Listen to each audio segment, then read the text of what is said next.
Welcome to Dr. Kalmari Shamarao Junior College, and the topic which we are going to discuss today is on key concepts and issues since 1991, humanitarian issues, class 12 and chapter 3 of political science. The issues and topics which we are going to discuss in this chapter are environment and sustainability, the Rio de Janeiro Summit of 1992, the United Nations Conference on Sustainable Development. So when we are talking about United Nations, it had a conference on Brundtland. The Brundtland Commission was basically a commission on environment sustainability, and the goal was to understand the concept of development that would support socio-economic development and prevent deterioration of the global environment. So overall the objective was to protect the environment and to work for prevention of global and the next important topic was loss of biodiversity. So the world was experiencing the loss of biodiversity to a large extent. So this conference gave the platform to discuss such issues. Environmental sustainability, which was responsible for interaction with the environment to avoid depletion and degradation of natural resources and allow for long-term environmental. The key environmental concerns. Now while discussions by the United Nations, what were the key environmental concerns? So these were the climate change, the pollution, the deforestation, water scarcity. So when we are talking about climate change, the issues like greenhouse gas emissions was the main cause of climate change. It results in extreme weather conditions, wildfires, heat waves, and even landslides and forest burning, which we are experiencing currently in the global world today. Secondly, pollution. We all know the impacts of pollution. So greenhouse gas emissions that was warming the planet are also creating smoky conditions. So due to greenhouse gas emissions, the environment has become very smoky. And the third is the deforestation, that is cutting down of trees threatens humans and animals who rely on healthy forests to sustain themselves. So when we are talking about deforestation, it's not about the destruction of the habitats of animals, and there are also human beings who rely on healthy forests to sustain themselves. The next is water scarcity.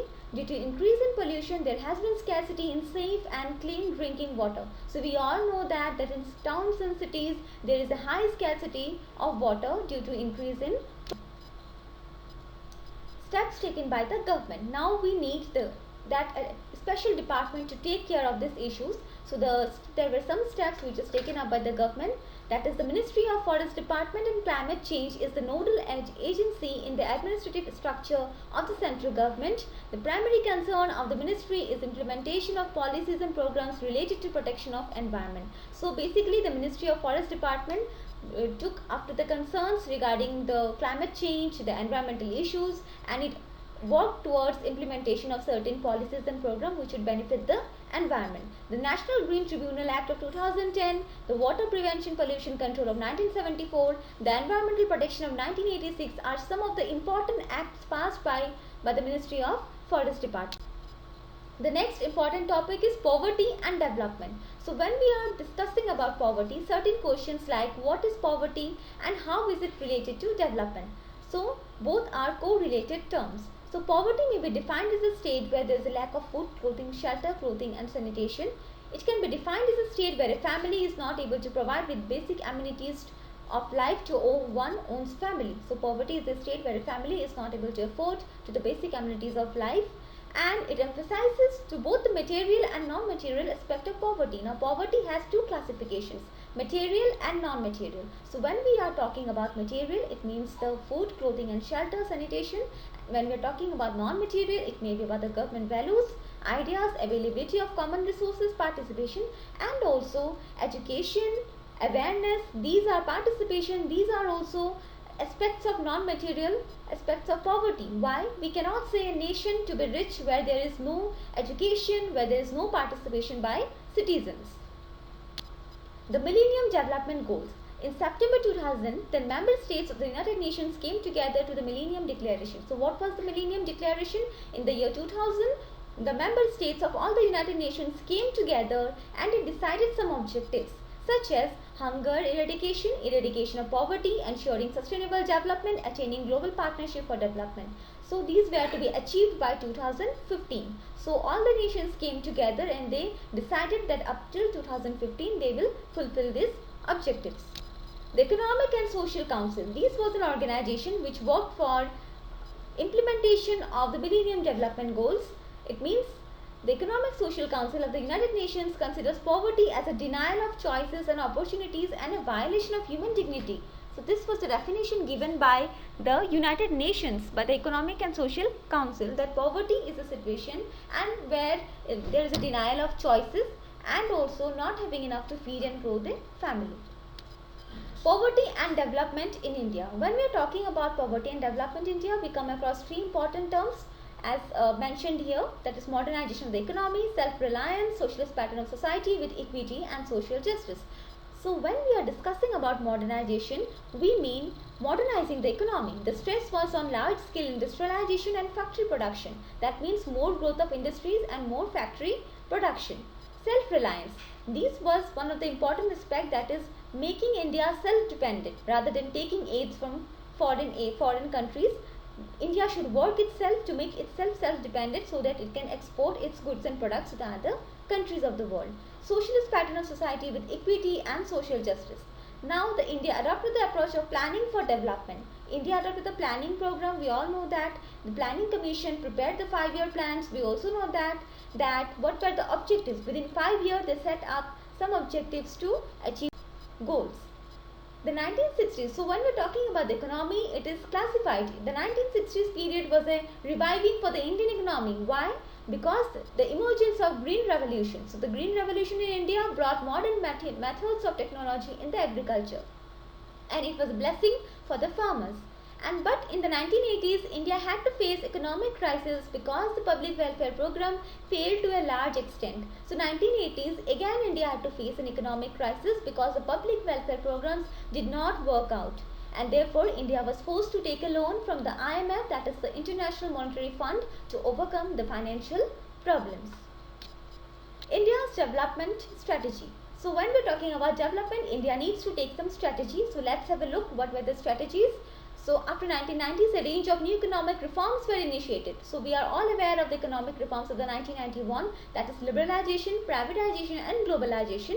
So the basic objective of this reform was to bring change in the Indian economy. That means to make the economy more broad. The development strategy was more emphasis on the private sector to create jobs and raise income level in the society. So the basic objective of privatization was to create private sector jobs and raise the income levels of the citizens in the society and removal of unemployment. Today, the state along with NGOs and civil society continue to play an important role in the area of social development. So today we come to see that many non-governmental organizations along with civil society has come forward to work for the social development in the Global Multidimensional Poverty Index. Basically, it is an indication of poverty. So it indicates that despite difficulties and prevalent gaps, India has made decent progress in reducing multidimensional progress. So multidimensional progress is around all of our progress, all of our development. So India had made a decent progress in reducing this multidimensional. The next important topic which we will discuss is on gender. Gender refers to the socially constructed characteristics of man and woman, such as behavior, norms, roles and relationships. Gender issues focuses on the relationship between man and woman, their roles, their access over resources. So when we say gender, it means the socially constructed characteristics of man and woman, and it has become an important topic for discussion in the global politics today. Poverty and women. So when we are talking about gender, now the concept of woman comes along with correlation with poverty. So how women and poverty are correlated? Because we can see that majority of women in different parts of the world are poor, owing to poor norms and values. So not only in the material aspect women are poor, in the non-material aspect also we can see women suffer in poverty, such as owing to poor norms and values, and unequal burden of unpaid domestic responsibilities, and are overrepresented in informal jobs. So low pay, wage and discrimination in the gender in the working place, all these contribute to the woman discrimination in the economic world and economic issues. In the global politics, gender issues started gaining importance in the 1980s. So the issues started gaining importance after the 1980s. It was not discussed previously to that. The problem faced by the women worldwide started getting recognition across the world. So slowly and gradually we could see that all over the world there was an awareness regarding the problem faced by women, and there were debates and discussion in the conferences which were held on the discussion of women and conferences. Gender inequality is pervasive, with women lacking to employment and they suffer from violence and discrimination. Again, gender inequality is caused due to lack of employment. Even they suffer from violence and discrimination. Not only working women have faced discrimination, even non-working women have faced inequality and discrimination in the society. Therefore, looking into these matters, the United Nations declared the 1976 as a decade for women. That means that year was to be done a research and survey on the study of women's lives and issues. The aim was basically to promote equality and opportunity for women across the globe. So the survey was done by the United Nations in order to find out the cases and so that they could solve the problems and promote equality for women across the globe. Next is empowerment. So when we say empowerment, it is a process by which oppressed person gain control over their lives. So when we say empowerment, it's not only related to women, it is related to all individuals. It's the process by which we gain control over our own lives. And the process includes the person's strength, self-confidence, increases self-esteem and provides enough courage to fight against injustice. So all these qualities together are considered as empowerment, and it also came to be discussed in the global politics after 1990. Status of women in India. So one of the most important topic for discussion is that what is the status for women in India? The principle of gender equality is enshrined in the Indian Constitution and is inseparable in the fundamental duties and in the directive principles. Some of the important gender related issues are the economic inequality, political inequality. So in India, when we are talking, equality relating to women is mentioned in the Constitution, but even though we can see violations and discriminations of the Constitution, so when we are talking about economic inequality in India, that means the major problem is the male-female wage gap. The participation of women in the labor market is also less. So this is one of the major problem, that is the difference in the wage gap between men and women, whereas men are paid more and women are paid less, doing the same amount of work, investing the same amount of energy, and also the participation of women in the labor market is also less as compared to other countries. So we can see that very less women are participating in the labor market compared to countries of the world. Political representation. So when we are talking about political equality, definitely women's participation in political process. So in India, 1970s, the approach towards women changed from welfare to development. The report of the Committee on the Status of Women in India, titled Towards Equality, talked of rights and status of women in context of social and changing economic conditions.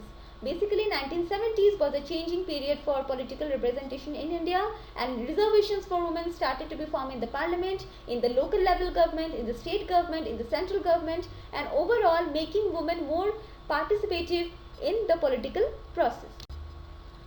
The 73rd and 74th Constitutional Amendment have provided reservations for women in the local bodies of panchayat and municipalities for women, laying a strong foundation for their participation in decision making at local level. So, 1992, the 73rd and 74th Constitutional Amendment was one of the landmark in Indian Constitution because it brought changes regarding women's participation. It gave provisions for reservations for women in the local level panchayats.